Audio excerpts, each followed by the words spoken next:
Buenas noches, distinguidos invitados. Es un honor volverlos a saludar, es un gusto, transmitiendo desde acá, desde Coahuila, México. Es un honor el dirigirme hacia ustedes. Tenemos un invitado muy especial de ahí de Perú, una persona muy preparada, una gran trayectoria. Recording in progress. Siempre es para mí, en lo personal, aunque sea a distancia, es un honor y es un privilegio conocer gente tan preparada por su trayectoria académica y su trabajo extraordinario profesionalmente, y ya no se diga su calidad humana, porque la calidad humana hace al hombre y el hombre es extraordinario en su profesión, cualquiera que ésta sea. En este caso es forense y de investigación criminal tremenda. Tenemos el honor de tener presente al contador público certificado Rolando Pingo Flores. Es perito contable forense, es auditor. Él tiene la matrícula 14982, otorgada por el Colegio de Contadores Públicos de Lima. Es egresado de la Universidad Particular de Garcilaso de la Vega, representante por el Perú en el área de finanzas en la Conferencia Interamericana de Contabilidad y Finanzas, realizada en República Dominicana, con el trabajo de investigación del sistema logístico contable en las empresas industriales. Actual, tiene el Premio Nacional de Contabilidad y Finanzas. Ese es funcionario de Petroperú, S.A., área de finanzas y logística, del 77 al 91. Fíjese, extraordinario el tiempo. Es auditor financiero en la Sociedad de Auditoría Portal Vega y Asociados, Sociedad Civil. Estudios de capacitación en auditoría en la Escuela Nacional de Control, perito contable forense y auditor financiero. Expositor, conferencista en auditoría forense, peritaje contable. eh, También tributación y finanzas en congresos, convenciones nacionales e internacionales, universidades de Perú y colegios de contadores públicos nacionales. E instructor en diplomados y especialidades de auditoría integral y peritaje contable judicial en lavado de activos y delitos contra la administración pública. Asesor consultor de empresas de seguros y cooperativas ante la Superintendencia de Banca y Seguros. Capacitación de oficiales de cumplimiento, autor de los textos especializados, manual de control de inventarios, y también es en auditoría integral, auditoría en lavado de activos, peritaje contable. También lo que es judicial en lavado de activos, peritaje contable fiscal, guía de auditoría, de proyectos de financiamiento externo y evaluación financiera de obras públicas y por contrato, y el ejercicio del derecho en el peritaje contable forense. Expresidente ejecutivo de la Junta de Decanos de Colegios de Contadores Públicos de Perú en dos oportunidades, asesor de tesis, socio mayoritario de estudio jurídico contable, RPF Asesores. Y finalmente, pues una extraordinaria trayectoria, socio mayoritario del grupo Pingo Auditores y Peritos Contables Forenses, ex docente del grupo IDAD, Universidad Tecnológica del Perú. Y me quedo corto siempre cuando menciono yo la curricular de excelentes ponentes, como es el caso que hoy nos ocupa. Yo digo que nos quedamos cortos. Hay mucho que está escrito en el tintero y me quedo corto. Simple y llanamente me dicen, con que me diga mi nombre, Rolando Pingo Flores, me siento más que satisfecho. Pero no, hay que reconocer a quién tenemos aquí de invitado. Y bueno, pues alguien peruano, me da mucho gusto saludarlo, aunque esté de una pantalla a otra, mi distinguido maestro, doctor, y puedo decir, gente muy brillante que tenemos hoy en día. Maestro Rolando, sea usted bienvenido a la hora del perito.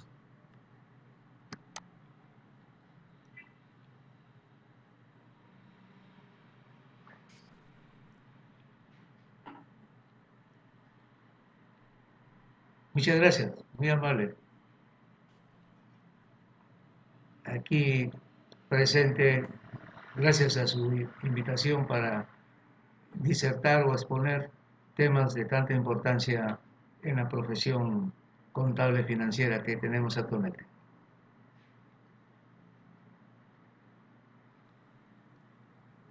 Bueno, ya escuchamos a nuestro invitado. Ahora el tema, déjenme se los digo de inmediato, es un tema muy importante, muy trascendental y ahí les va. Errores en las investigaciones de delitos contables, financieros y tributarios de la SUNAT, CGR y Fiscalía. Tome nota. Bienvenido.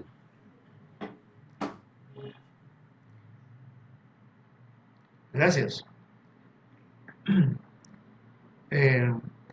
Un tema bastante interesante para todos los colegas latinoamericanos, con la finalidad más que nada de intercambiar información profesional, de acuerdo también a lo que es la normatividad contable, legal, tributaria, financiera, que existe actualmente y que, bueno, siempre intentamos que uniformizar para poder llevar a cabo criterios profesionales más adecuados, más próximos a lo que es la realidad, que permita, en todo caso, ¿por qué no?, contribuir a administrar una mejor justicia. Eso.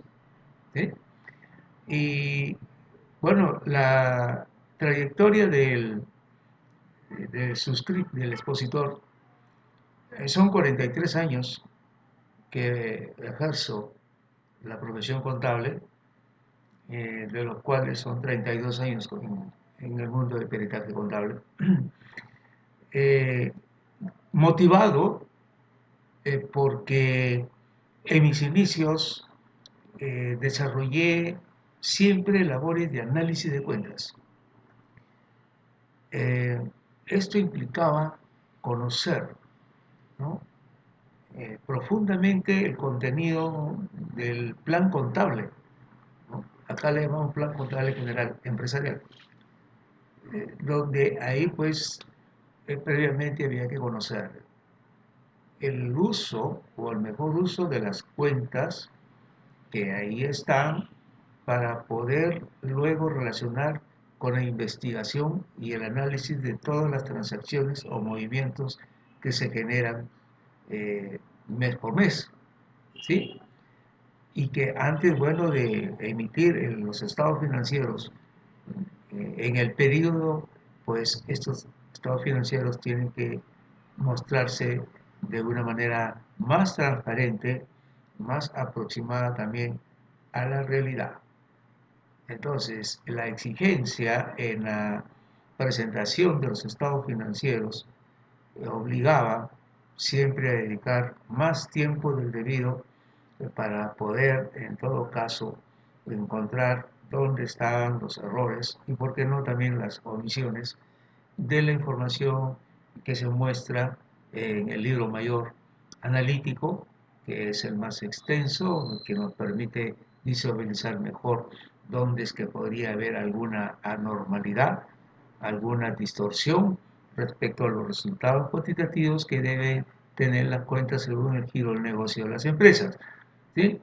Y eso me dio ya cierta ventaja respecto a mis colegas, bueno, que trabajaban conmigo, donde me daba siempre el trabajo de desarrollar hasta los 3 trabajos de mis compañeros. O sea, mejor dicho, ellos salían de vacaciones y yo los reemplazaba en adición a mis funciones, y bueno, hacía mi trabajo bien y también de otra persona, y eso le llamó la atención mucho a mis superiores, de la forma como es que yo podía hacer el trabajo de 2, 3 personas más.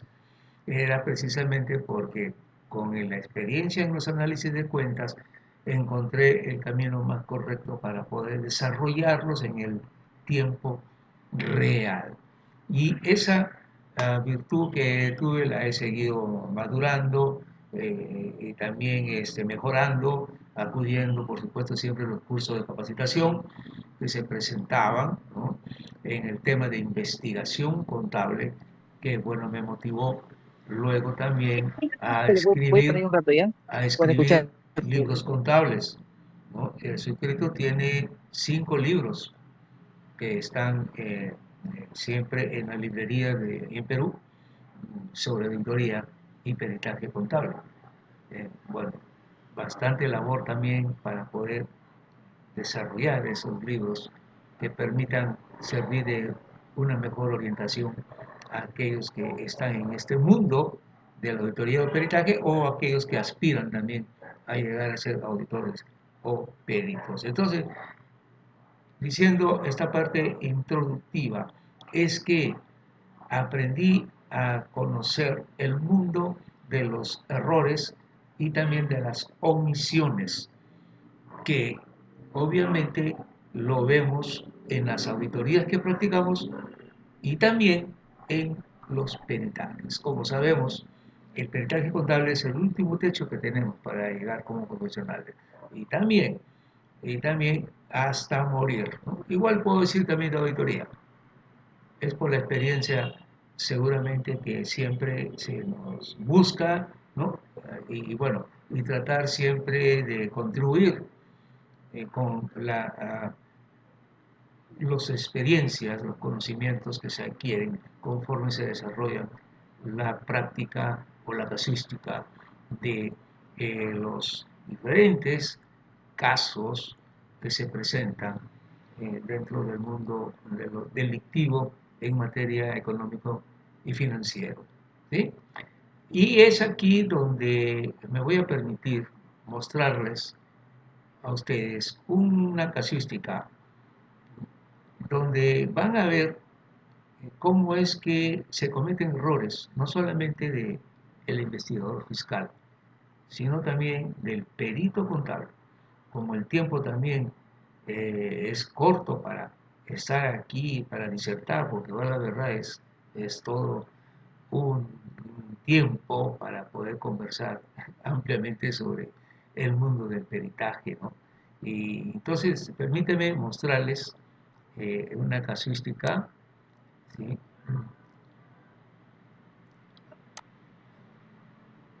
Aquí vamos a ver el tema de las conclusiones de este peritaje contable, dado, como le digo, por el tiempo que no nos permite, pero las conclusiones nos van a dar luces de la forma como se desarrolló este peritaje.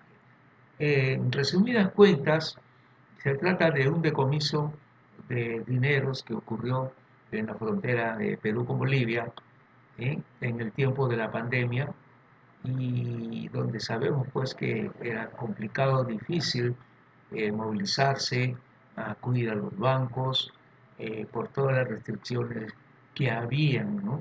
Y esto entonces permitió que se cometieran, eh, diría, errores, no omisiones, porque algo había que hacer, el mundo tenía que seguir, sea como sea. La pandemia sí nos frenaba, eso sí, incluso hasta no se nos permitía ingresar a los bancos si es que no contábamos con todas las vacunas ¿eh? De la pandemia. Pero resulta que también en Perú, y me imagino que en otros lugares del mundo, pues no había la suficiente vacuna, entonces no podíamos nosotros recibirlas en la cantidad que se requería para poder ingresar a una entidad pública, a un banco, ¿no? Porque no teníamos completo las vacunas. Entonces, eso originó también ya problemas en las empresas. El decomiso del dinero se debe precisamente a que, como no funcionaba adecuadamente el sistema financiero, entonces los dineros que fluían de Bolivia a Perú y de Perú a Bolivia también, tenían que en algunos casos ser portados físicamente, paquetes de dinero, bueno, ahí guardados, escondidos, ¿verdad? Por cuestiones de seguridad, y que en este caso, pues, ocurrió un decomiso con un empresario peruano boliviano, de ambas nacionalidades, que también tenía empresas en Perú y empresas en Bolivia. Entonces el tema fue que se le acusó al investigado de lavado de activos, ¿sí? Y bueno, entonces cuando se ha iniciado la investigación fiscal y también con sus propios peritos de oficio, bueno, hasta donde pudieron obtener la información, hasta donde su conocimiento les llegaba también para poder armar o completar una carpeta fiscal lo suficiente que permitiera al perito de oficio hacer su trabajo, ¿sí? Pero el error aquí también fue de que el perito de oficio se limitó a trabajar con el contenido de la información de la carpeta fiscal, de los tomos, y no investigó más. Ahí fue un, yo diría, craso error, porque en nuestra condición de peritos contables forenses, estamos nosotros ya capacitados para conocer todo el entorno, todo el mundo de lo que es la ciencia contable, ¿sí? En todos sus extremos, que se va adquiriendo el conocimiento día tras día, mes por mes, año por año, conforme se van presentando las solicitudes de los servicios profesionales. Entonces, esa rica experiencia es la que posteriormente nos va a ayudar, ¿sí?, a mejorar, en todo caso, las investigaciones que se realizan a nivel de fiscalía. Pero claro está, fiscalía no tiene el suficiente conocimiento contable, financiero, tributario, de control interno también, como para que puedan entender una demanda, ¿no?, realizada por alguien sobre estos posibles o presuntos delitos, sea contable, sea tributario, sea económico, sea financiero, que es un terreno nuestro, es un dominio nuestro. Y Fiscalía está a la espera que ese peritaje que se emita, entonces de allí partir para poder proseguir con sus trabajos de investigación desde el punto de vista del derecho. Y cuando digo del derecho es porque también nosotros los peritos contables forenses estamos en capacidad de entender el lenguaje de los señores magistrados, de los señores abogados. Por eso es que hoy en día ya se nos considera como peritos contables forenses.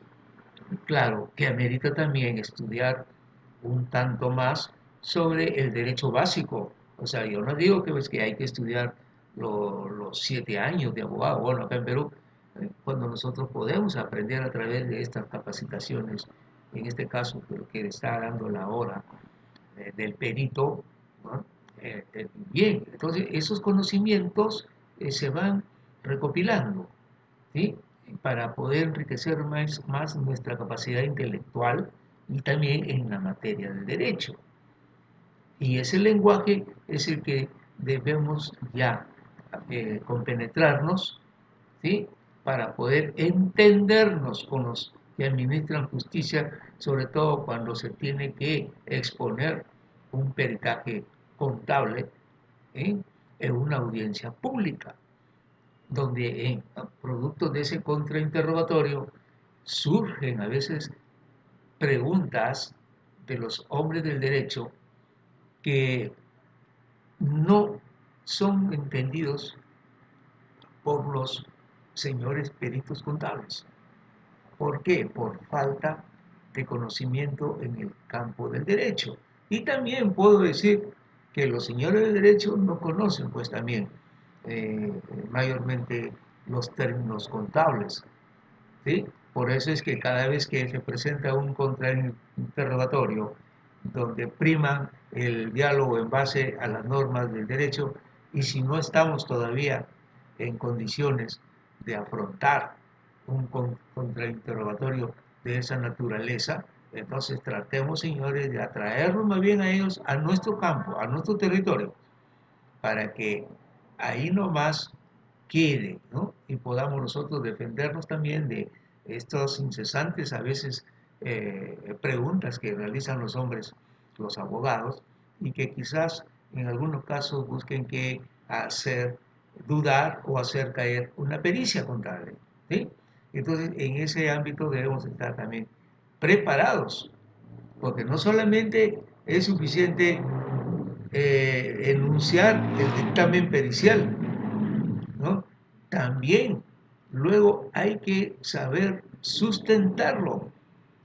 Pueden haber, señores, pruebas en el dictamen pericial, que es a nuestro criterio, claro, pero cuando ya llegan preguntas desde el otro lado, en el ámbito del derecho, donde ellos tienen sus propios términos para calificar una prueba, a nosotros, dentro del lenguaje contable, le llamamos la verdad, la prueba de la evidencia.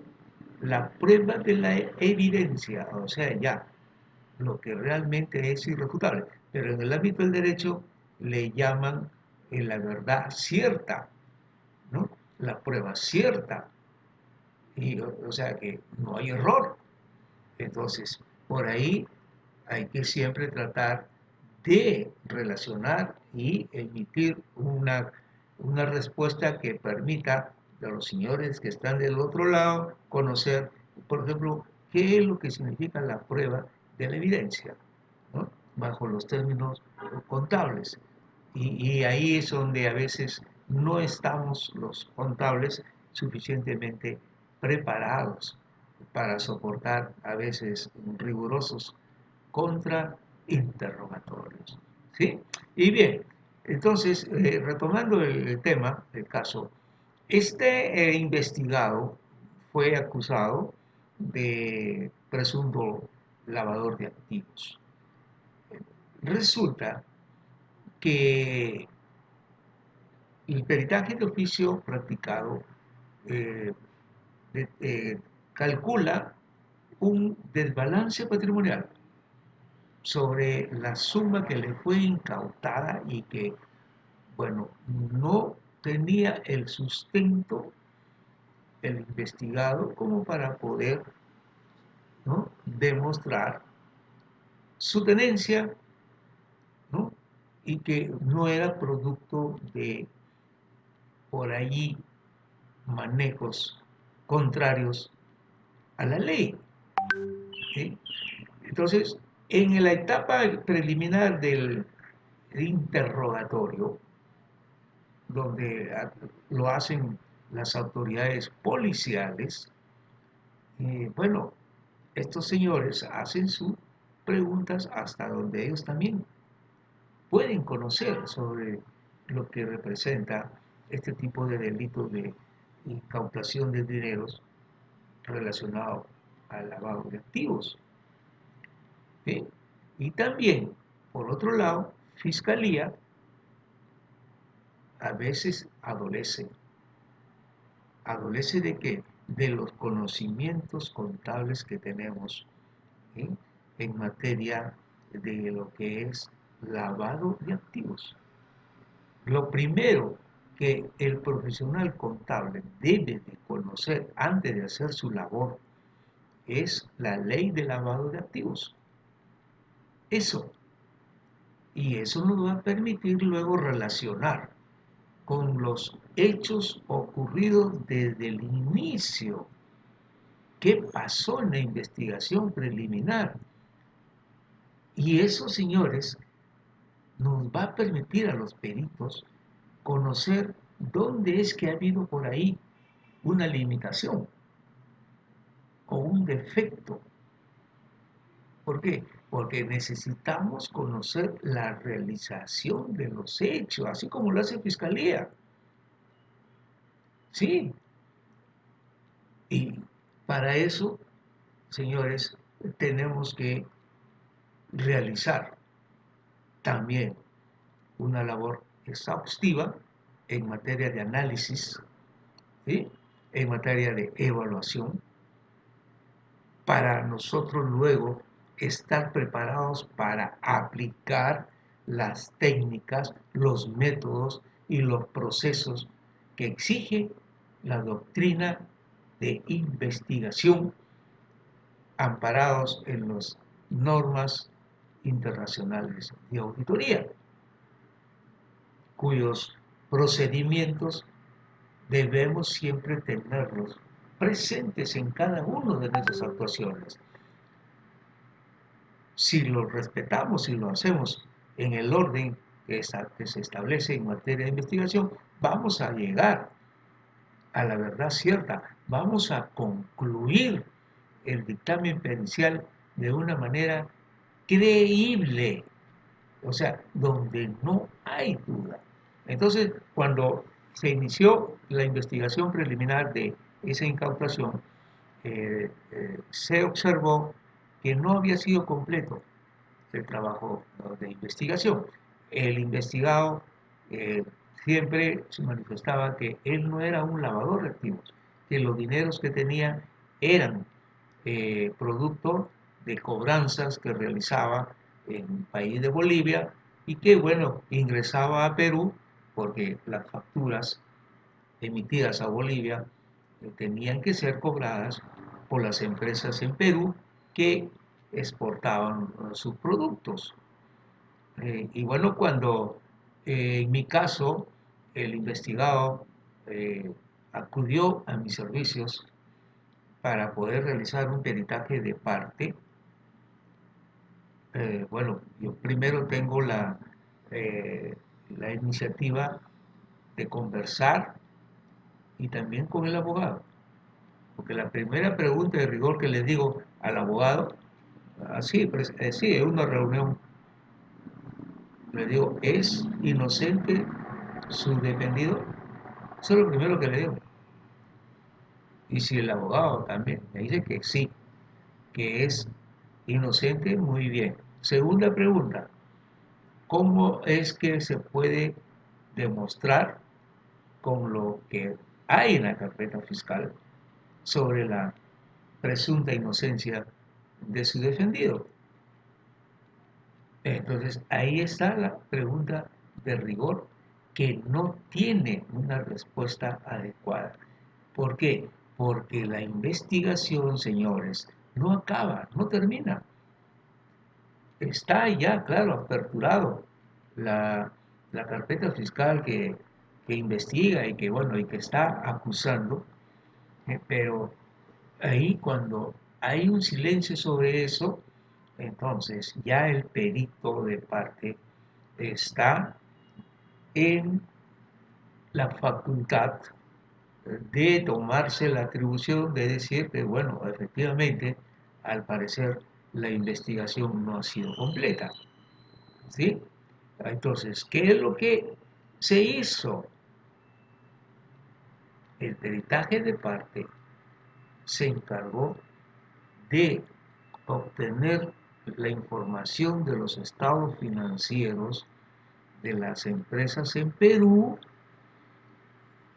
para poder acreditar la existencia de esas facturas que constituían el monto total de la incautación.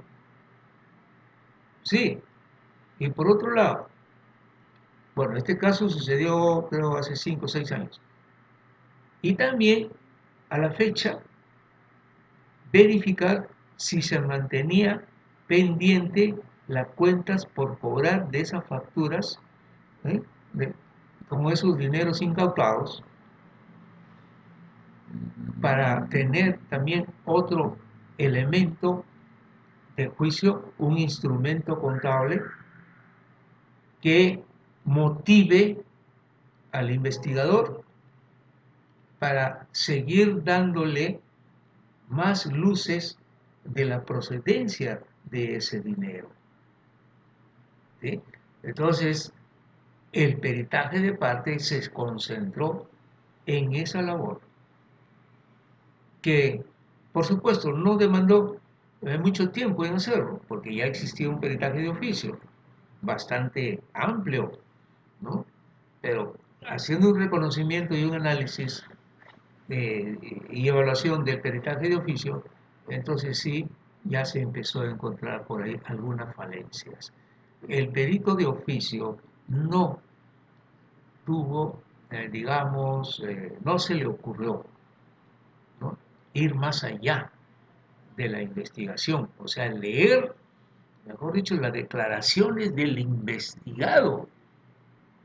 Hay, por ejemplo, profesionales peritos que no van allá, no van a ese extremo, solamente se, eh, se circunscriben y se concentran a lo que es el objeto de la pericia, ¿sí?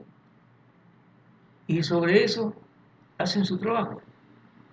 Pero, ¿qué hay del reconocimiento de los hechos, de lo que fue el hecho y cuál fue la causa? Miren que yo les estoy hablando también en el lenguaje del derecho. ¿Por qué? Porque se necesita nosotros utilizar esos términos que nos van a llevar a un contrainterrogatorio, seguramente, y estar en capacidad de responder cuando venga una pregunta de esa naturaleza de parte de los señores del derecho. La pregunta que se nos diga, ¿cuál fue el hecho? La incautación. ¿Y cuál fue la causa? Ah, ahí está. Si la causa era de origen ilícito, ni qué decir. Pero en este caso no hubo una causa de origen ilícito. ¿Por qué? Porque se logró demostrar que la procedencia de esos dineros eran dueños las empresas en Perú y figuraban como cuentas por cobrar. Pero mientras el investigado no entregara esos dineros a las empresas en Perú, ¿eh?, entonces va a seguir figurando por cobrar, ¿eh? Y ese era pues también el perjuicio que estaban ocasionando a estas empresas en Perú, producto de la retención de estos dineros, ¿sí? Pero también es verdad que cuando provienen divisas desde el exterior, aquí en Perú se está obligado a pagar un impuesto. Y en este caso no ocurrió, ¿sí? ¿Por qué? Porque fue incautado el dinero escondido. Y tampoco se podía utilizar los servicios del banco para poder pagar ese impuesto sobre esa divisa por las limitaciones que se tuvieron y múltiples ocasionadas por la pandemia, ¿sí? Algo inusual, algo que no está dentro de nuestra mente, los problemas que ocasionan, no solamente los daños de la naturaleza, sino también por este tipo de situaciones en el ámbito de lo que es la medicina, ¿sí? Pero sucede de que las leyes, como alguien por ahí, bueno, dicen, las leyes se han hecho para respetarse, ¿sí? Muy bien, las leyes buenas o malas se respetan, pero lo que no está bien es que no haya criterio profesional sobre esas normas. Mejor dicho, ¿cuál es el raciocinio? ¿Cuál es el entendimiento de lo que dicen esas normas para poder nosotros tener pues otro tipo de respuesta hacia lo que es el análisis y el estudio de las normas legales? Y aquí es donde también se originó un problema, que los que administraban justicia se pegaban estrictamente a los términos de la ley, con puntos y comas, y no tenían lo suficiente criterio profesional para poder entender el contenido de esas normas. Y esto es lo que ocasiona, señores, muchas injusticias. en contra de los investigados, que al final no son culpables,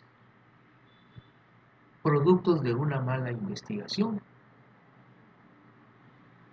El daño ya está hecho, pero el perjuicio económico, señores, puede acarrear también un perjuicio moral, un daño en la salud. Entonces, esto es lo que nosotros peritos debemos tomar muy en cuenta, señores.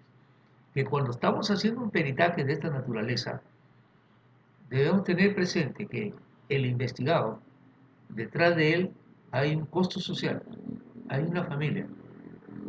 Y si nosotros nos limitamos a calcular un desbalance patrimonial, ¿sí? El producto, por ejemplo, de este caso, donde el perito de oficio calculó su desbalance patrimonial, ¿qué estaba diciendo con eso? Dando a entender que, bueno, fiscalía, para fiscalía, el resultado de ese desbalance patrimonial era un elemento más de juicio para considerar el delito de lavado de activos. Entonces, ¿cuántas veces los peritos hemos hecho cálculos de desbalance patrimonial sin conocer la realización de los hechos, si esta persona es responsable o no? En nuestra condición de perito contable forense estamos preparados para entender el delito. Somos forenses. Por eso es que se le llama peritaje o auditoría contable forense. ¿Por qué? Porque estamos compenetrados ya también en el mundo del derecho.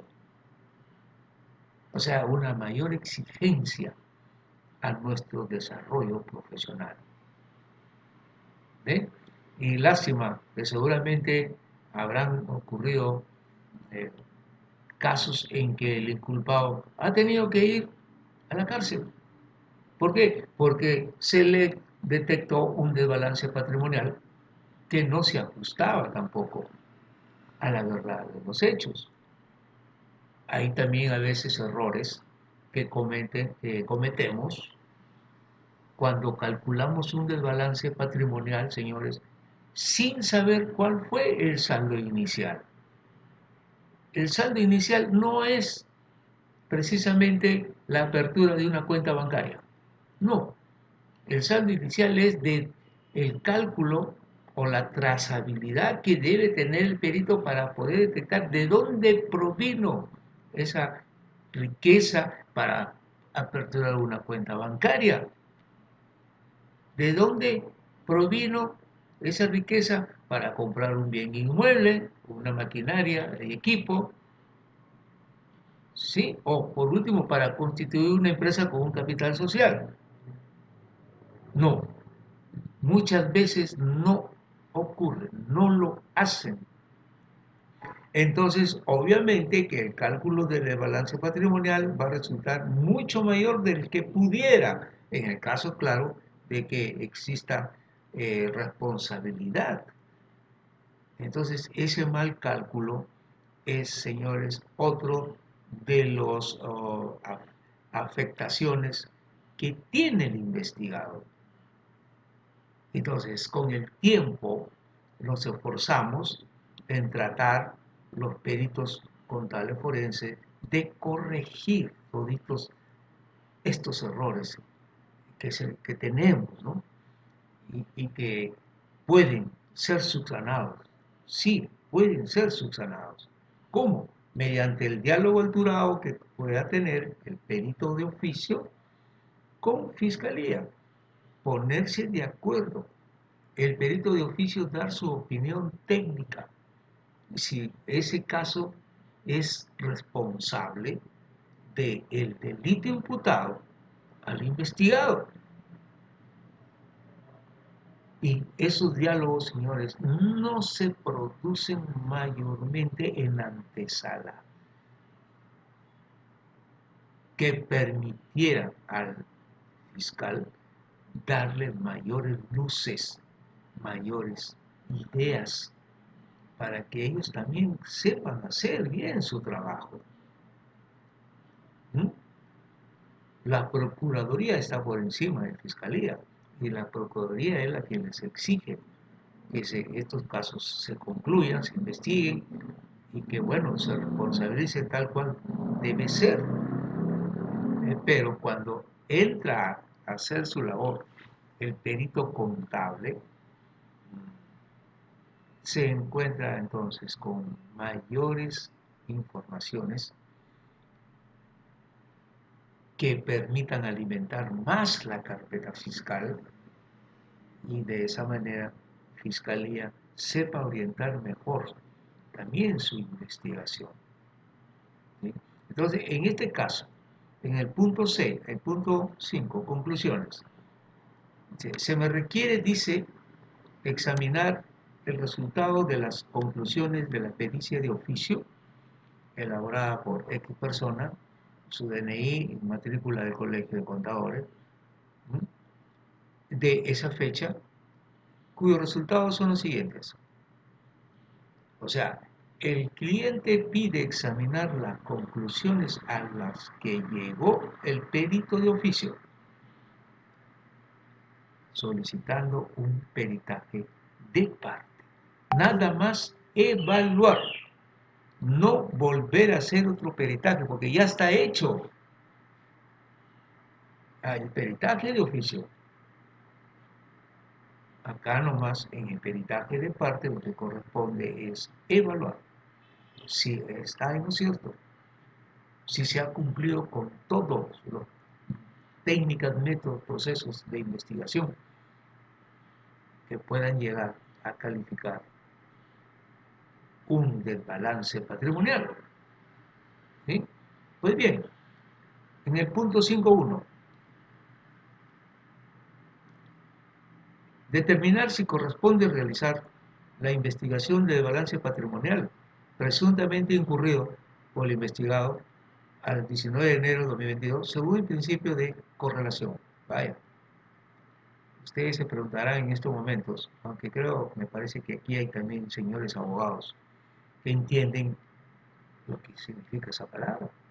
Es una palabra del derecho, no es una palabra contable. ¿Pero qué significa eso? ¿Sí? Conclusión. Según el principio de correlación y por derecho del investigado, corresponde hacerlo solo hasta el 19 de enero de 2022, fecha de ocurrido los hechos. Lo que pasó es que la investigación se fue, señores, hasta más allá, ¿sí? Hasta el 4 de abril del 2025, cuando no debe ser, pues. Lo saben los señores abogados. Hasta el día en que ocurrió el hecho, 19 de enero de 2022, en que se incautó el dinero, hasta ahí nomás se investiga.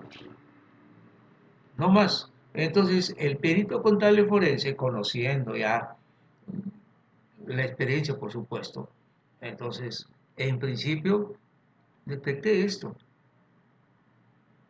¿Cómo es que pude llegar a eso? Porque, señores, es importante observar el principio de la congruencia.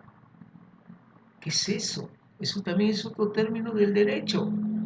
Se nos pregunta en un contrainterrogatorio, señor perito, explique usted que, en este caso, ¿no? ¿Cuál ha sido la violación al principio de correlación? Bueno, ya sabemos cómo hacerlo.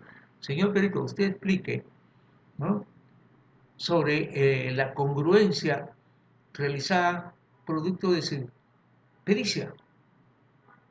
Caramba, a veces como que nos quedamos callados. Pero la congruencia, esa palabrita nada más encierra muchas cosas. Sabemos que contabilidad es un orden, ¿sí? Pues esa es la primera palabra, el orden. Correlación. O sea, una fechación bien estructurada y ordenada que nos permita conocer las fechas en que ocurrieron no solamente el delito, sino también el comportamiento, el avance o alimentación de la carpeta fiscal, donde en el camino, claro, fluye más información, más documentación, y bueno, en base a ese reconocimiento, ¿eh? Nosotros finalmente emitimos un dictamen pericial que llegue a motivar al magistrado, donde prácticamente hay todo un relato de lo ocurrido, ¿eh? Y no precisamente hechos contables. Da una muestra ante el magistrado de que el perito ha hecho una investigación profunda y quizás más de lo que Fiscalía ha podido haberlo hecho, ¿sí? Y en contrainterrogatorio, por ejemplo, ¿cuándo es que se ve el defecto de Fiscalía en materia de investigación? Pues como la mayor parte de los señores fiscales no están preparados todavía, no están capacitados para conocer nuestro mundo pericial. Por supuesto que lo van a ir conociendo poco a poco conforme van enterándose de los dictámenes periciales que emitimos, claro. Así se aprende también, desde abajo, ¿no?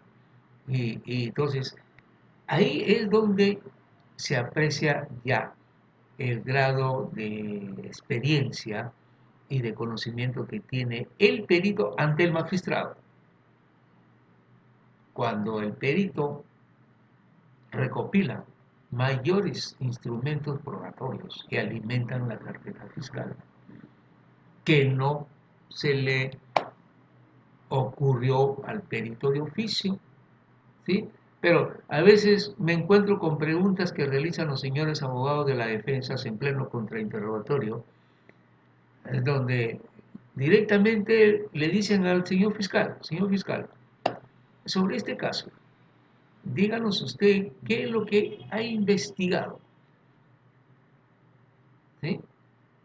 ¿Qué es lo que ha investigado aparte del dictamen pericial que se cuenta? Y créeme de que siempre hay un silencio. O sea, no hay la suficiente investigación cuando uno de los deberes de fiscalía, de fiscal, es precisamente eso, investigar. Y claro, es un tanto incómodo, ¿no?, ver esa escena en esos momentos, porque también se produce esto. ¿Y quién más que el abogado de la defensa que está al corriente y atento a todo, incluso a los alcances de la pericia contable, para que ellos también sepan hacer su trabajo? ¿Eh? Y bien, entonces ahí tienen ustedes la primera observación sobre el principio de correlación.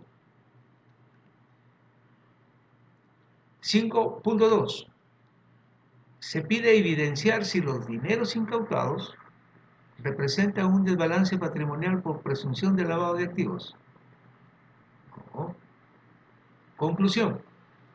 Los dineros incautados no representan desbalance patrimonial debido a su procedencia legal de la empresa boliviana que ustedes ven ahí, y con toda una relación documentada, ferateada, de las facturas que constan en el anexo 1. Ahí está. Ahí está, señores, un medio probatorio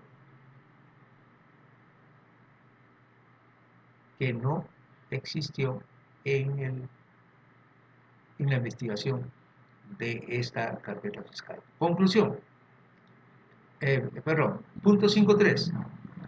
Evidenciar si es correcto el importe de 215.729, considerado por el perito de oficio cuyo desbalance patrimonial incurrió por el investigado como desbalance patrimonial. Conclusión. Es incorrecto. La pericia de oficio no ha realizado la verificación y análisis de las transacciones financieras, débitos y créditos por día que permita identificar el origen de los dineros en bancos y caja piura, por lo que no son creíbles las cifras mostradas. Pues claro, las pericias en algunos casos solamente muestran el total del débito y el crédito de los estados bancarios, por ejemplo. ¿Sí?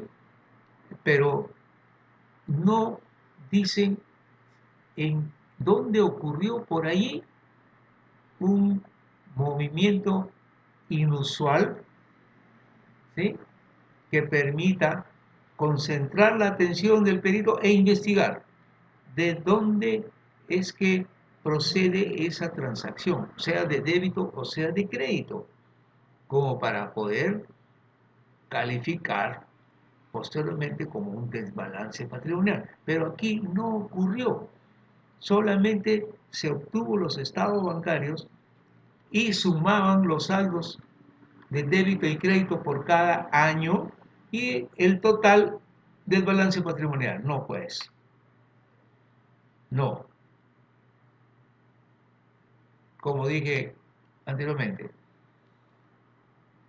hay todavía profesionales peritos que tienen que seguir entrenándose para poder evitar incurrir en estos errores que nos pueden costar, señores, una sanción, no solamente en el Poder Judicial, sino también en el Colegio de Contadores al que pertenece el perito. ¿Por qué? Por falta de idoneidad. Y eso sí que es feo. No puede un perito hacer un trabajo, por ejemplo, de esta naturaleza, si es que no está lo suficientemente entrenado. No solamente quedan mal, también quedamos mal la profesión contable. ¿Sí? Así que hay que meditar, hay que meditar.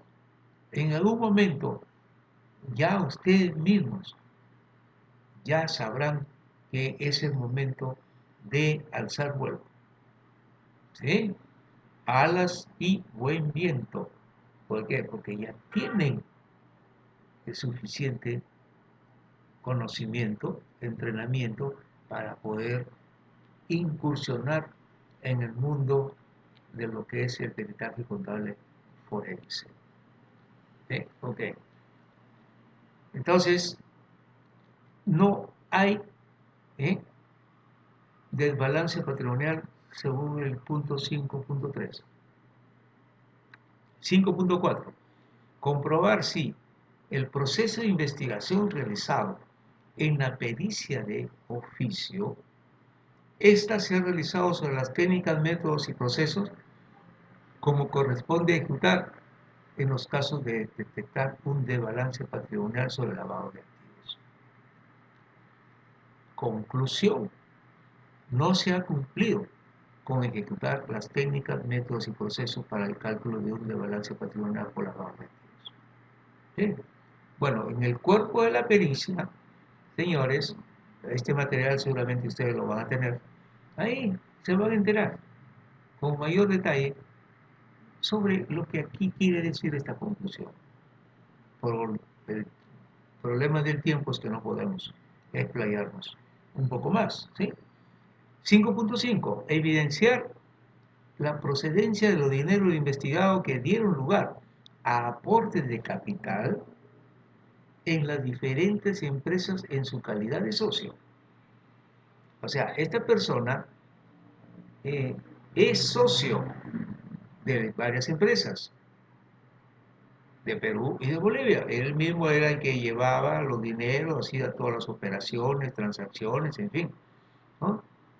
Entonces, aquí también se pide evidenciar la procedencia de esos dineros de este socio que permitiera sustentar, ¿sí?, el capital social como aportante. Conclusión: no se aprecia en la pericia de oficio el saldo inicial que permita conocer el orden cronológico de obtención de ingresos del investigado respecto de sus aportes de capital y compra de acciones, porque también compró acciones. Y aquí hay otra falencia en la pericia de oficio. En el punto 516, en su página 29.51, en su primer párrafo, se me requiere comprobar de cuentas bolivianas. Ojo, miren con esto, la cifra que ven ustedes ahí, en bolivianos, producto del movimiento habido entre ingresos y gastos según los movimientos bancarios en el año 2021, que constituyen un desbalance patrimonial en perjuicio del Estado boliviano.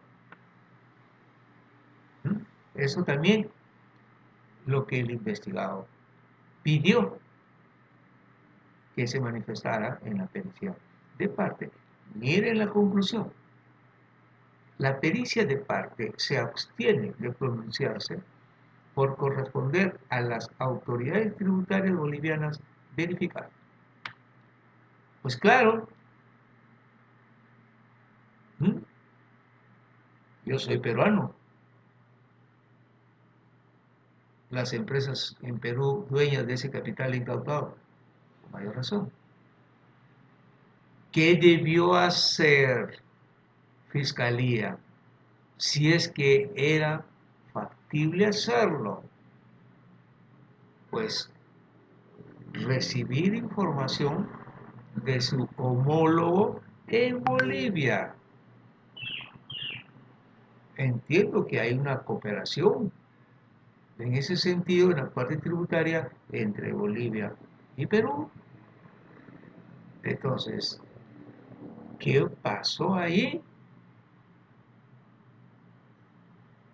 Entonces, como ya se ve pues también este desfase en la investigación, pues ya poco a poco pues ya estábamos llegando a concluir finalmente la inexistencia del delito de lavado de activos, que es lo que le importa conocer al magistrado, por encima de las cuestiones de forma.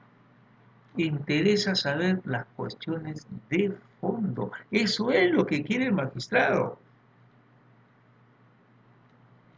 Que le muestren, que le demuestren también la veracidad de esas pruebas. ¿Sí? Y si no le damos eso, entonces, señores, nuestro trabajo de investigación no va a ser, pues, reconocido finalmente.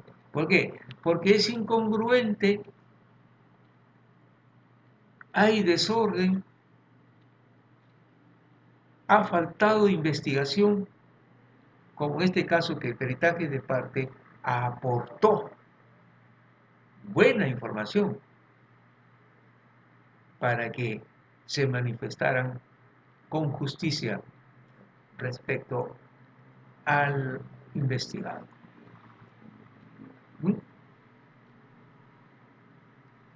Punto 5.7.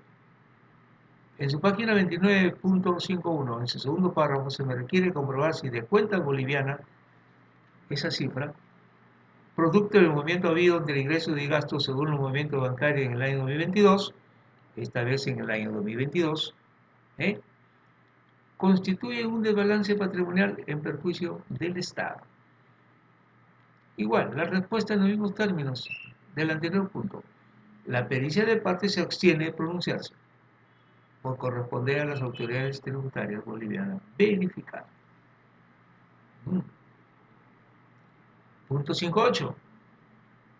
En su página 31.53 se me requiere comprobar si de cuentas peruanas, ahora sí, la cifra de 215.729, producto del movimiento habido entre ingresos y gastos según los movimientos bancarios en los años 2019 a abril de 2022, constituyen un desbalance patrimonial en perjuicio del Estado peruano.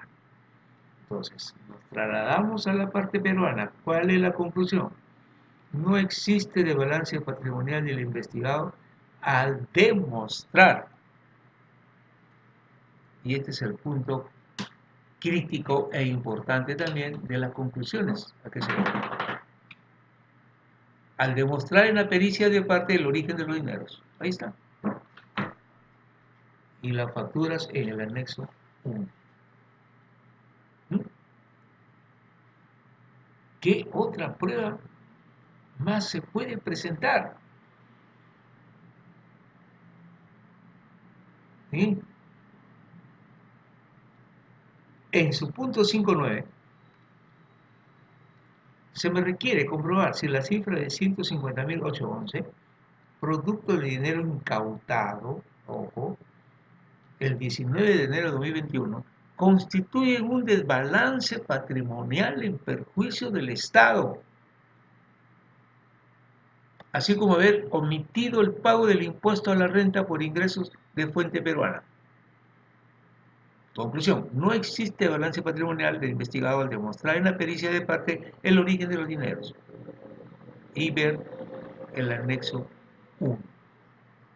O sea, se mantiene firme la conclusión de la pericia respecto a los diversos puntos que se muestran en otros términos.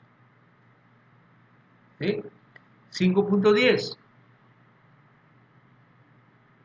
En su página 30, el peritaje de oficio informa que en 6 cuentas de ahorros se observaron depósitos bancarios cuyo origen se desconocen,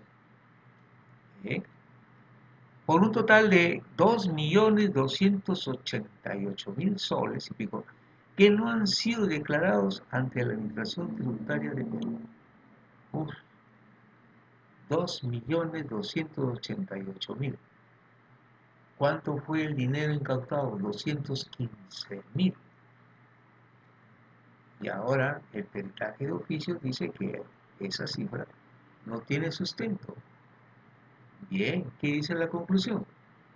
No es comprensible señalar cifras como las que se ha calculado si es que no se ha cumplido con incluir los egresos en los estados bancarios, realizar su verificación y análisis que permitan conocer de sus orígenes. Corresponde al perito de oficio corregir. Entonces, ¿qué pasó? Que los extractos bancarios solamente obtuvieron el total, no el análisis, como corresponde hacer en una conciliación bancaria. Los peritos tenemos ese software que nos permite identificar rápidamente las inconsistencias en los estados bancarios. Sí, nos permite concentrar nuestra mayor atención en aquellos movimientos que pudieran ser inusuales o sospechosos, conociendo de lo que es el movimiento de las empresas que hacen por mes, que hacen por años, cuánto venden, cuánto compran, cuánto gastan, que lo tenemos acá. Los contadores somos bastante expertos en eso. Entonces, cuando hacemos una conciliación bancaria, nos llama la atención ciertas partidas y ahí concentrar nuestro análisis. Esto no ocurrió. No. Entonces, en el contrainterrogatorio, lamentablemente, se presentó esta pregunta por parte del abogado de la defensa. Diga usted, señor perito de oficio, ¿dónde encontró usted inconsistencias en los estados bancarios del año 2019 al 2022 que han concluido, según su pericia, un desbalance patrimonial? Silencio. No podía refutar, porque no lo hizo. Y eso no es un trabajo de investigación por tema de lavado de activos. Señores, lo primero que los peritos contables forenses hacemos para poder investigar un lavado de activos es precisamente ¿eh? hacer una conciliación bancaria. Es el primer trabajo que hacemos, porque de allí salen los hallazgos, salen ahí también las omisiones y nos facilitan rápidamente nuestro trabajo. Me pregunto, ¿los colegas peritos tendrán ese sistema que cruza ¿eh? la información del débito y crédito de los estados bancarios por mes y que arroje las inconsistencias? Porque se entiende que si en el estado bancario hay los abonos y hay los, eh, los débitos que corresponden a las operaciones comerciales de la empresa que constan en el libro de ventas y libro de compras, ahí es donde, comparando, se muestran las inconsistencias. Hay partidas que no cumplen, que no se sabe de dónde provienen y que amerita pues también una investigación. ¿Sí? Entonces el sistema hace ese trabajo, señores. Obtiene la información del libro compras y libro venta y lo compara con los estados bancarios, débito y crédito, y arroja las diferencias que no coinciden con las operaciones que constan en el libro de ventas y libro de compras. Es una técnica que quizás pocos tenemos, pero que ustedes lo pueden hacer. Y eso se practica en una hoja de cálculo y rápidamente sale la información, señores. Y claro, y que nos permita también ahorrar tiempo. Nos dan un plazo para presentar la pericia. Muy bien. Entonces hay que ir de la mano con la tecnología también, ¿sí? Que nos permita también cumplir con la fecha requerida para presentar la pericia contable. 5.11. Se me requiere evaluar si el perito de oficio ha cumplido con verificar y o analizar la composición de los saldos bancarios y o de caja figura que pudieran conocer el origen de los dineros, lo que ya les acabo de explicar. De tal manera que se identifiquen aquellos dineros que corresponden al investigado. También, porque a veces, señores, en los estados bancarios de una empresa también hay movimientos personales. A veces incurren los directores, el gerente. Muy bien, pero hay que detectarlo, ¿sí? Y dar pues una opinión también sobre esos movimientos que no son ilícitos. es una mezcla de información en que a veces pues también se mal utilizan pues los estados bancarios para consignar la información comercial de las empresas. Hay cierto desorden también y que la conciliación bancaria se encarga de aclarar, ¿sí? ¿Eh? Y bueno, a detectar también si esos dineros que corresponden al investigado son ilícitos y que el perito de oficio los considera globalmente como desbalance patrimonial. Globalmente, o sea, un total por cada mes, un total por cada año. Y hay toda una relación de los cuadros que el perito de oficio elaboró con sus conclusiones en cuanto a los resultados. Ahí está detallado. Conclusión. La pericia de parte ha observado que en la pericia de oficio no se muestran los análisis minuciosos de los movimientos bancarios y o de caja piura que pudieran determinar aquellos movimientos diarios de dinero del investigado, por lo que no se pueden calcular de balance de la cuenta bancaria y o caja piura solo tomando los saldos por cada mes y año. Por tanto, y a falta del cálculo del saldo inicial, no son creíbles las cifras informadas y consideradas como desbalance patrimonial. Corresponde al perito de oficio corregir. Eso es lo que dice el perito de parte. El magistrado verá si la información que consta en el peritaje de parte tenga que ser considerada por el perito de oficio y presentar un nuevo peritaje. Ok. Luego ya vienen más conclusiones sobre movimientos que hay en otros, por otros conceptos.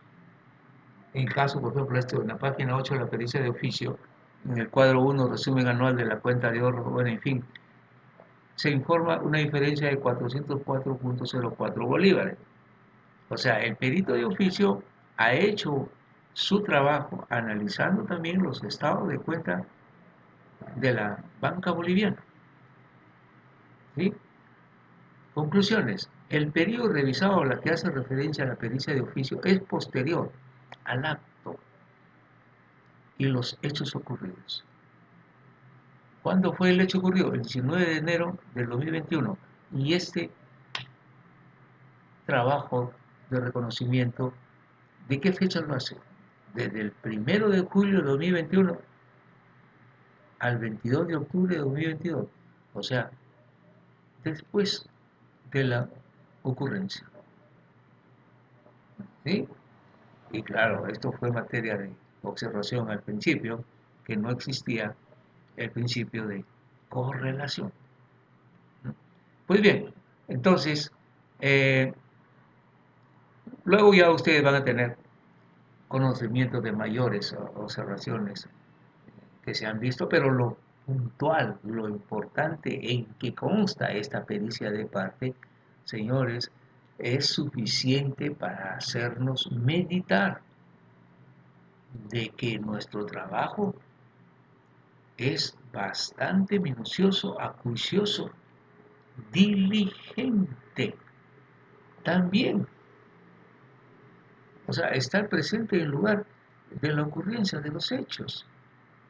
Es otra virtud que debe tener también el profesional, perito, labor diligente, que nos permita obtener mayores instrumentos probatorios cuando salimos del escritorio para seguir investigando y no ahí sentados, ahí esperar que la información venga. No, señores, nosotros mismos nos encargamos de recopilar.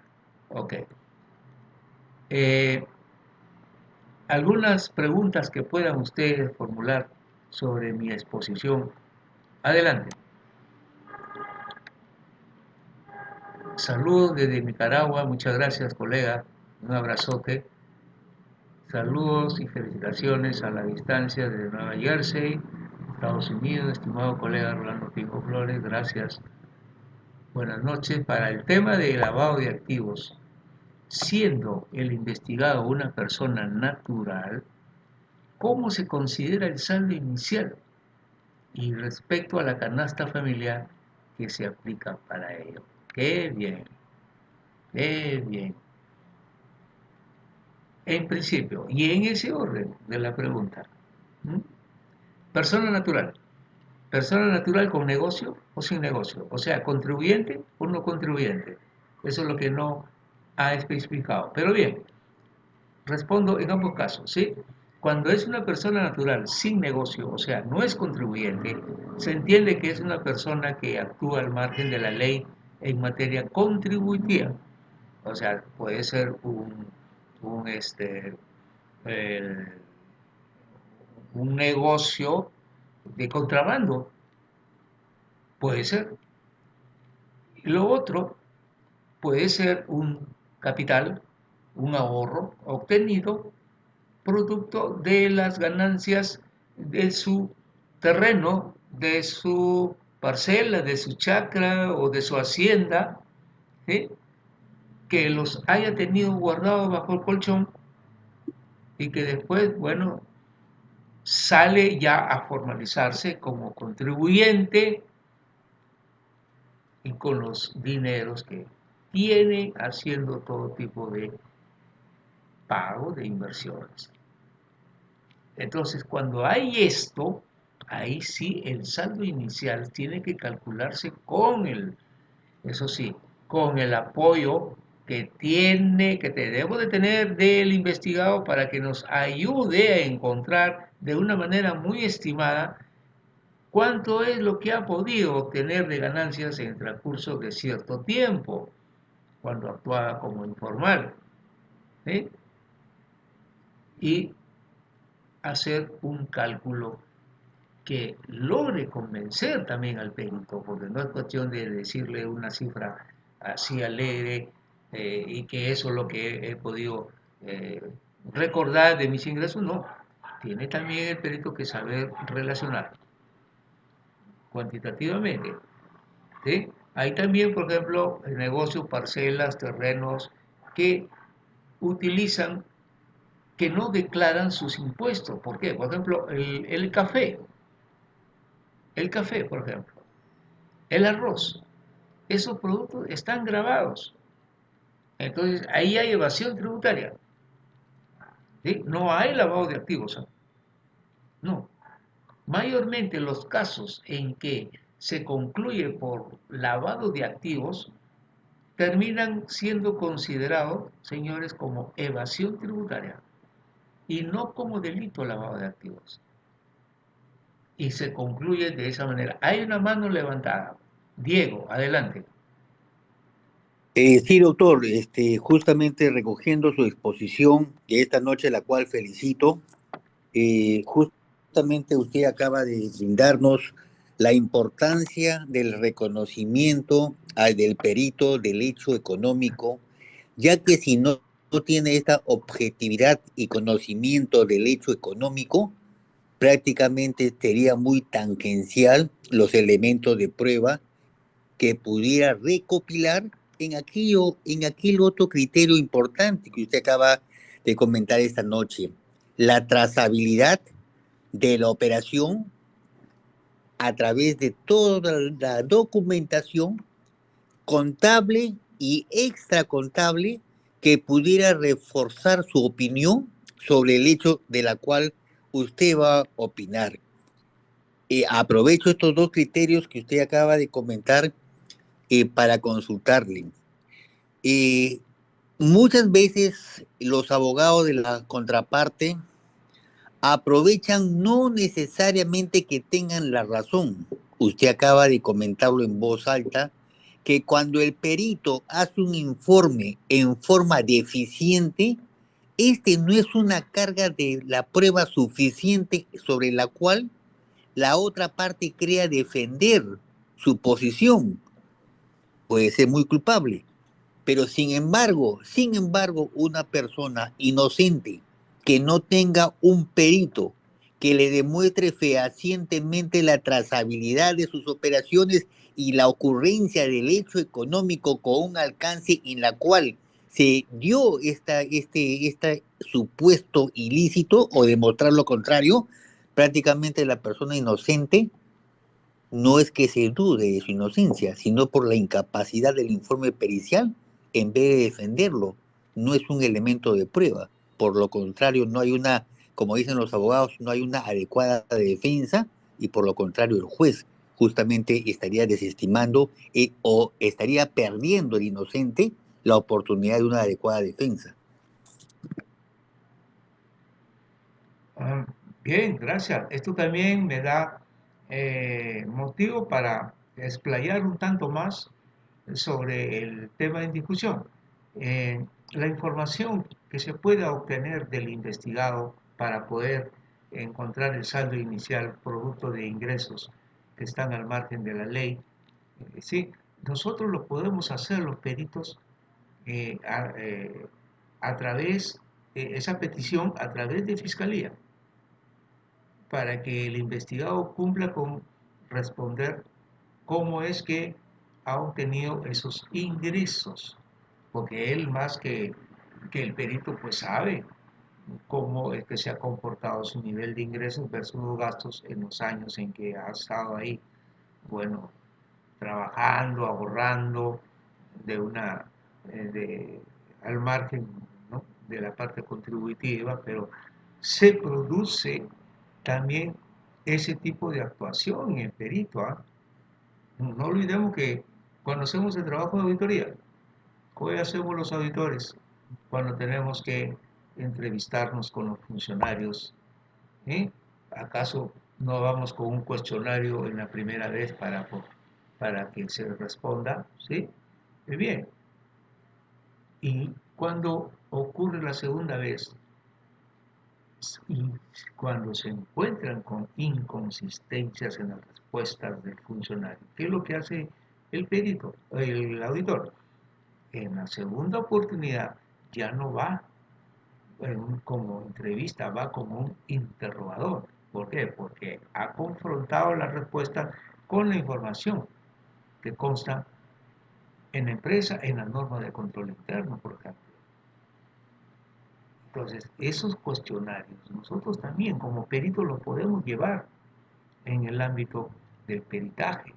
Y claro, se preguntarán seguramente, pero esa declaración jurada, porque tiene que ser una declaración jurada, notarial, eso sí, pero ¿tiene valor efectivo en materia de prueba? No tiene valor, pero contribuye a aclarar más el hecho, porque es un derecho también del investigado presentar este tipo de información notarial. Es un derecho. Y sabe pues que si está faltando la verdad, pues le espera también otro problema penal por falsedad genérica. Entonces, ese es parte, ese instrumento, señores, que pocos peritos de oficio lo hacen, están allí a la espera de ser utilizados. ¿Sí?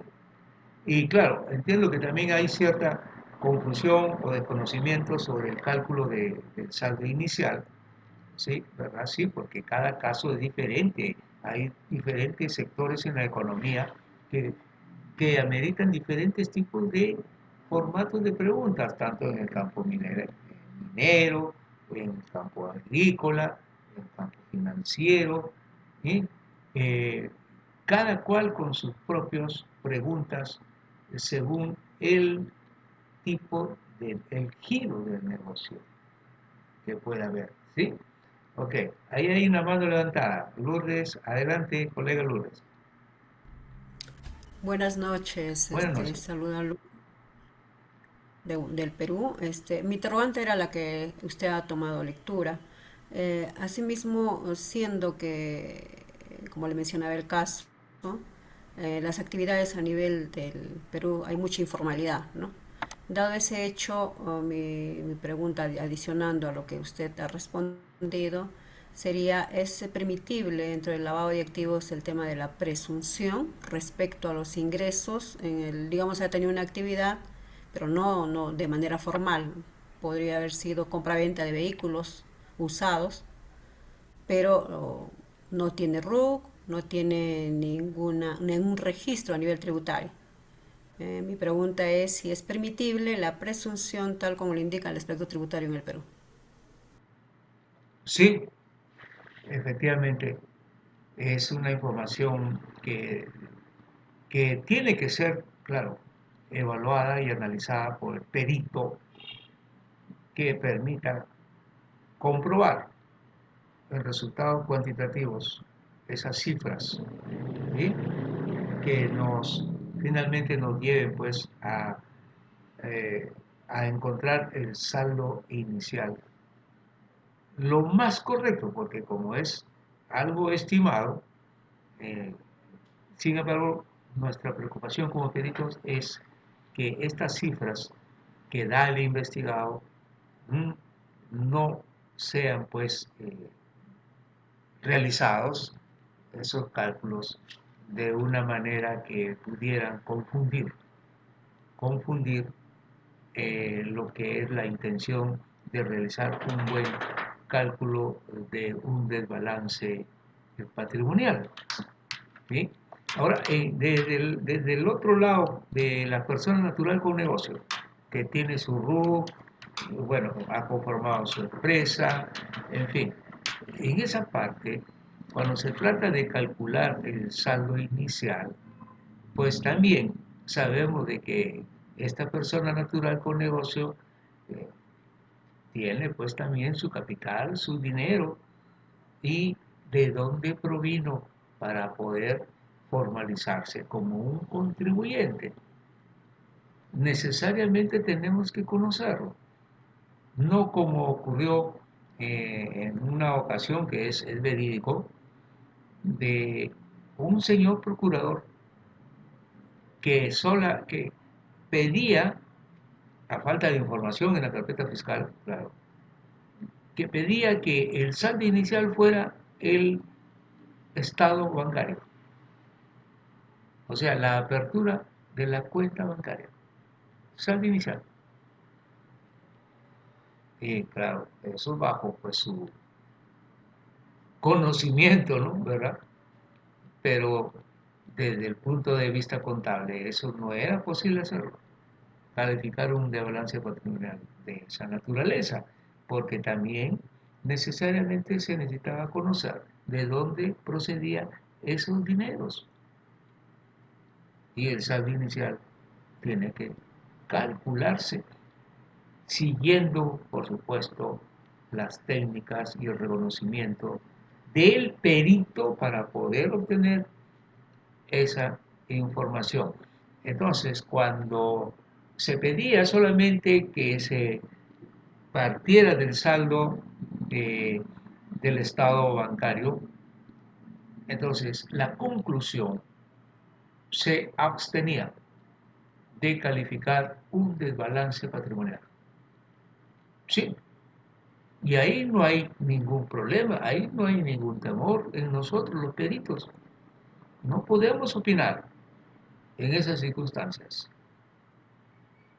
Y hay casos seguramente que han ocurrido, más todavía, cuando algunos eh, señores, magistrados, abogados, piden que se haga, pero sin conocer pues lo suficiente como para poder pues calificar un hecho contrario a su naturaleza, porque falta información en ese sentido, ¿sí? No sé si le he respondido a esta pregunta, colega Lourdes Galvez, a su pregunta. ¿Alguna repregunta? Colega, siendo que somos peritos, nuestra investigación y nuestro trabajo de pericia tiene que ser objetivo y con cumplimiento a normativa.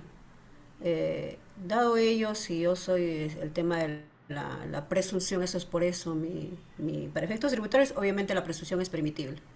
Para efectos de un delito de lavado de activos, yo no puedo presumir que este señor, aparentemente, por las manifestaciones y validar esa manifestación, tenía un ingreso determinado, ¿no? Bueno, particularmente yo creo que no habría una secuencia lógica y objetiva respecto al saldo inicial que podría aparentemente presumirse, más no demostrarse. Eso sería quizás la observación que tendría, y los abogados de defensa obviamente siempre van a estar pendientes de esa situación, ¿no? E indicarme cuál ha sido pues el tema del saldo, sobre todo pues si hago una pericia de parte, obviamente Fiscalía me observa, y si es al revés, pues si es uno de oficio, abogados de defensa también observarías en ese sentido. Queda pendiente también el tema del gasto de costo de vida, ¿no? Respecto a la canasta familiar. Eso también no sé si me aclara quizás para ver, pues, para dilucidar este interrogante. Bien, ok, gracias. La palabra presunción la utilizan los señores de la Administración Tributaria, la utiliza Fiscalía, ¿no?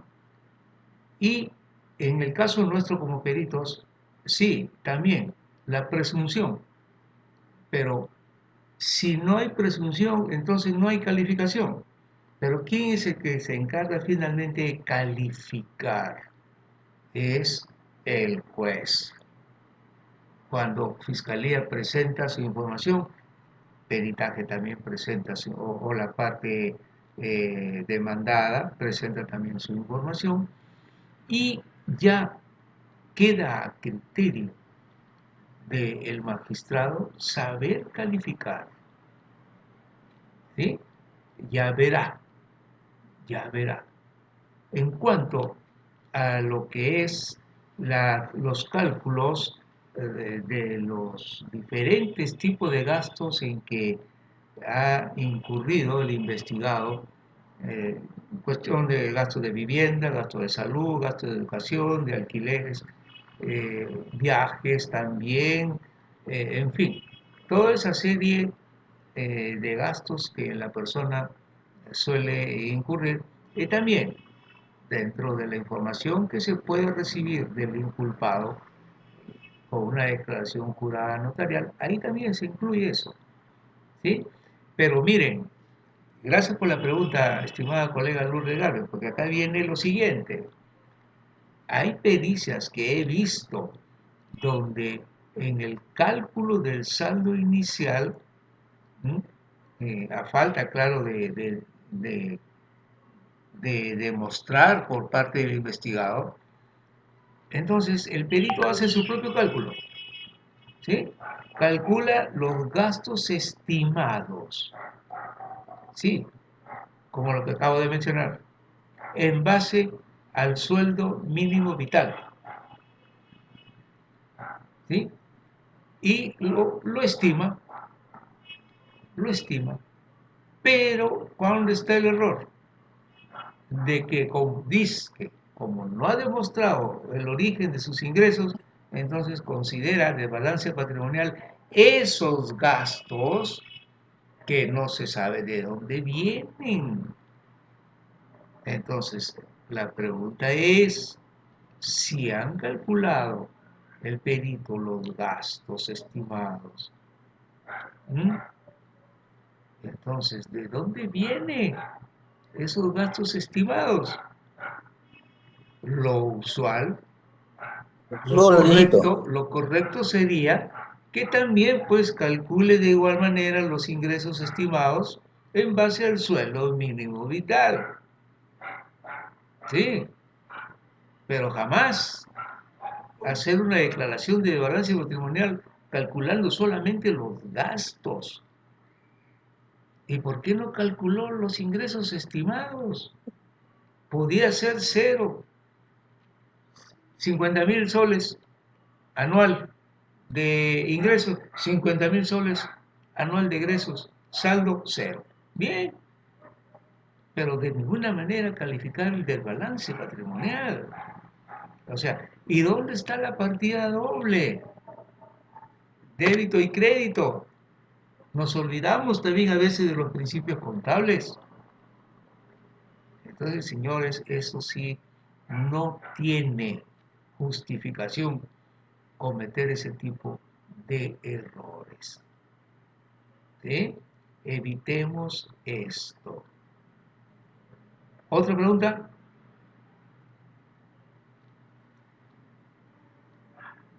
¿Más preguntas?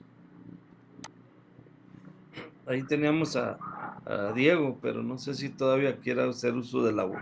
A ver, colega Diego, aquí también manifiestan en el chat gran exposición muy clara y enriquecedora. Muy bien, gracias. Trato siempre de esforzarme con caso práctico para poder entenderme, hacerme entender mejor, ¿sí? Gracias. La mano levantada, colega Diego, adelante. Sí, doctor, una consulta. ¿Qué pasaría si usted en el desarrollo de una pericia por desbalance patrimonial, induciendo ello a una presunción de lavado de activo, usted encontrara un ilícito, otro ilícito sobre el cual a usted no se le hubiera demandado que opine? El ilícito, perdón, ¿en dónde? ¿En los estados Sí, bancarios? muy bien, le explico. Sí, A usted, doctor, le han mandado a hacer una pericia, ¿no?, de forense y por desbalance patrimonial. Muy bien. Pero en el desarrollo de su pericia, aplicando toda la técnica del peritaje, usted encontrara y encuentra en la validación de la documentación que sustenta su trabajo, encuentra la ocurrencia de otro ilícito que no sea desbalance patrimonial sobre la cual a usted se le está pidiendo opinión. ¿Usted ha tenido algún tipo de ocurrencia en su vida profesional? sí. Mayormente encuentro que no existe lavado de activos, mayormente, pero sí evasión tributaria. Eso sí. En ese caso, doctor, usted como profesional en sus conclusiones está obligado a revelarlo si fuera evasión u otro tipo de ilícito penal. Sí, porque una cosa es hacer este tipo de calificación y otra cosa que no está permitido es nosotros mismos poner en nuestras conclusiones la existencia de una defraudación tributaria. No, no somos autorizados para calificar esto. ¿Por qué? Porque este es un tema penal y no es nuestro trabajo, no es nuestro alcance. Quien tiene, en todo caso, que investigar la defraudación tributaria es la SUNAT, ellos. Y Fiscalía verá qué es lo que puede hacer cuando el peritaje concluye de que no hay lavado de activos, sino hay evasión, evasión tributaria. En esos casos, Fiscalía deriva o puede derivar el caso ya a la Administración Tributaria para que investigue. ¿Sí? Y Fiscalía, Excelente. y si Fiscalía dice que ahí hay defraudación tributaria, yo le recomiendo a los señores fiscales que no vayan más allá. No es su función. No, muchas gracias, doctor. Ok. Hay otra mano levantada. Lourdes Galvez, adelante. Bien, para un poco aclarar también adicional, en mi caso también he ubicado algunos delitos parte del trabajo que se estaba realizando. Lo que sí es, lo advierto, o sea, indico que por ambos hay puntos que no sean de la investigación quizás y ubicado algo relacionado también. Entonces, lo indico así, el fiscal ya realiza una investigación, tiene que derivarlo de manera de oficio, tiene que derivarlo a la fiscalía, por ejemplo, si es defraudación tributaria, la penal, ¿no? Acá en el Perú es la penal. Y y lo hace otra carpeta, ¿no? Otra investigación. Sí o sí tiene que seguirse una investigación. Bueno, en la experiencia que tengo. Eso quería dar un aporte, doctor. Muchas gracias. Y algo más, mi estimada colega Lourdes Galvez, cuando en plena investigación ya el investigado eh, reconoce de que sí, es un evasor tributario, ¿m? Entonces, en ese lapso de investigación puede ponerse al derecho y reconocer la deuda tributaria. La administración tributaria ni lo sabe, pero cuando se presenta ya el contribuyente a reconocer su deuda, pues bien para la administración tributaria porque le cae los recursos del cielo, ¿no?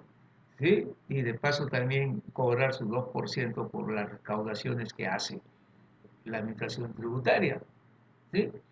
Entonces, la norma ahora, ¿qué dice? En los casos, por ejemplo, en que la misma administración tributaria demanda por defraudación, ¿sí? Y en plena investigación el contribuyente se pone al derecho y reconoce, entonces se extingue automáticamente el proceso. SUNAT no va más allá. Lo que le interesa es cobrar. Y las leyes están hechas para eso, actualmente. Eso sí. ¿Sí? Entonces, ¿qué hace Fiscalía? Tendrá pues que archivar el caso. ¿Por qué? Porque no hay pues lavado de activos. ¿Para qué insistir? Entonces, eso es también un agregado más a lo que quería manifestarle, colega. Ok, gracias. Diego, levanta la mano, Diego. No, no, no, no, muchas gracias. Ah, Muy ok. enriquecedor a todos los participantes. Muy bien. ¿Más preguntas, estimados colegas?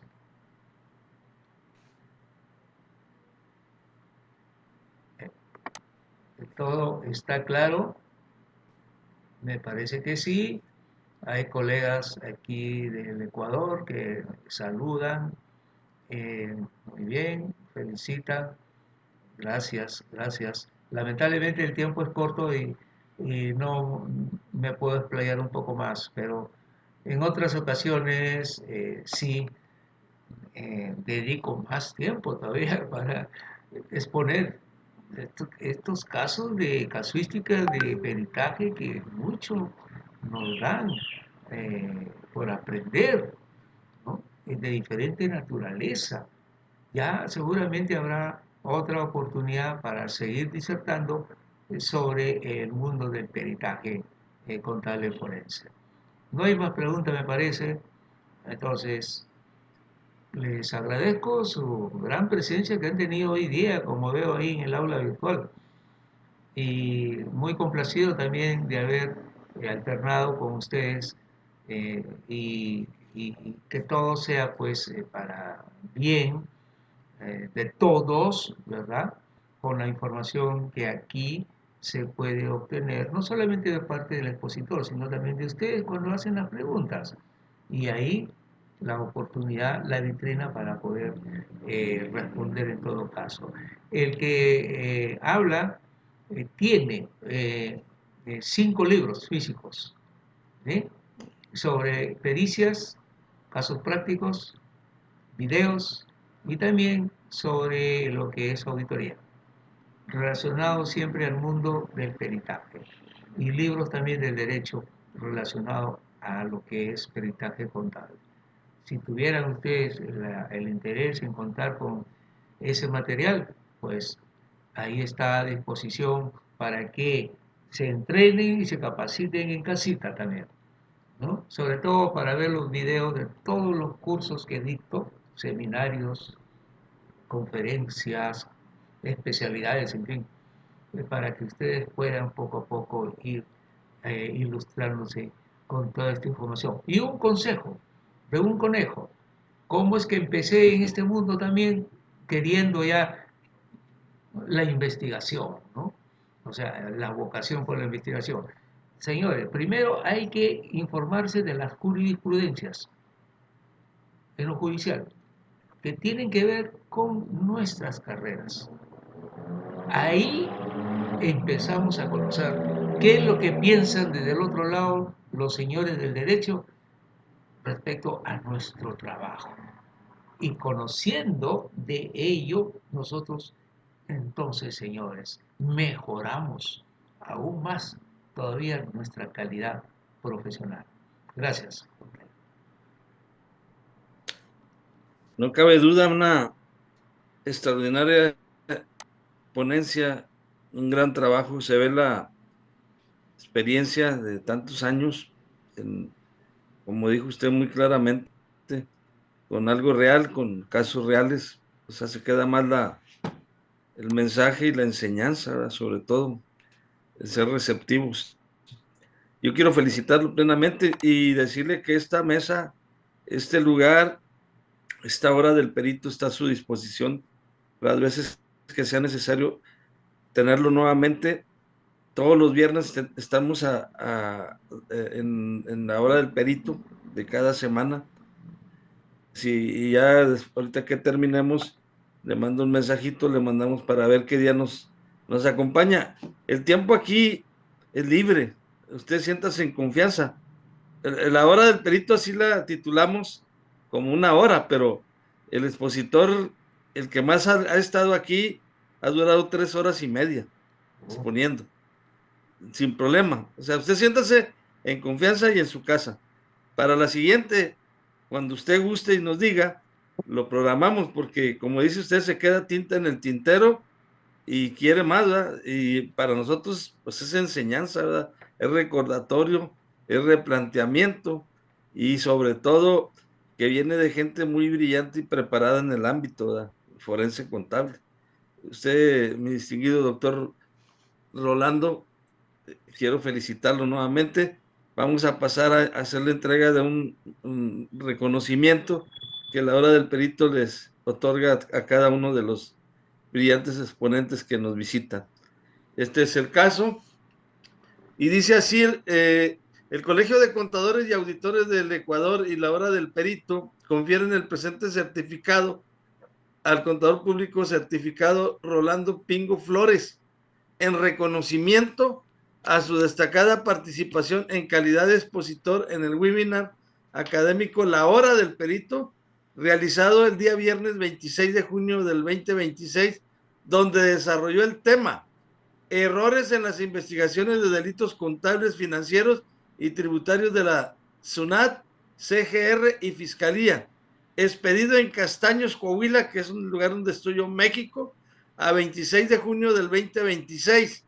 Lo extienden el presidente del Colegio de Contadores y Auditores del Ecuador, el contador y auditor Andrés Rosero Venegas, y el que habla, el contador y licenciado Francisco Javier Ramos Espinosa, director académico de la Hora del Perito. Muchas felicidades por tan destacada ponencia, sobre todo lo que nos deja aquí a cada uno de nosotros como el recordatorio, como repensamiento y sobre todo la enseñanza para los que llegan como nuevos a este medio de la Auditoría Forense Contable. Muchas felicidades, maestro doctor Rolando Pingo Flores, contador público.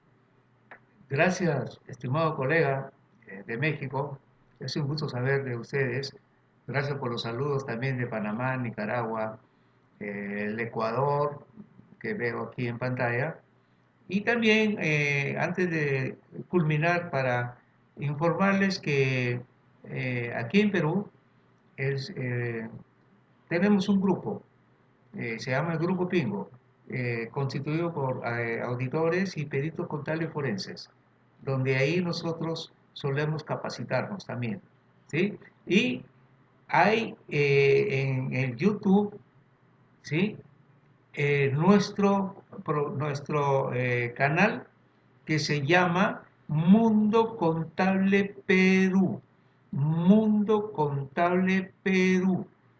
Pueden ustedes acceder libremente e informarse de todas las exposiciones que se dictan a través del Grupo Pingo de diferentes temas de la profesión contable. ¿Sí?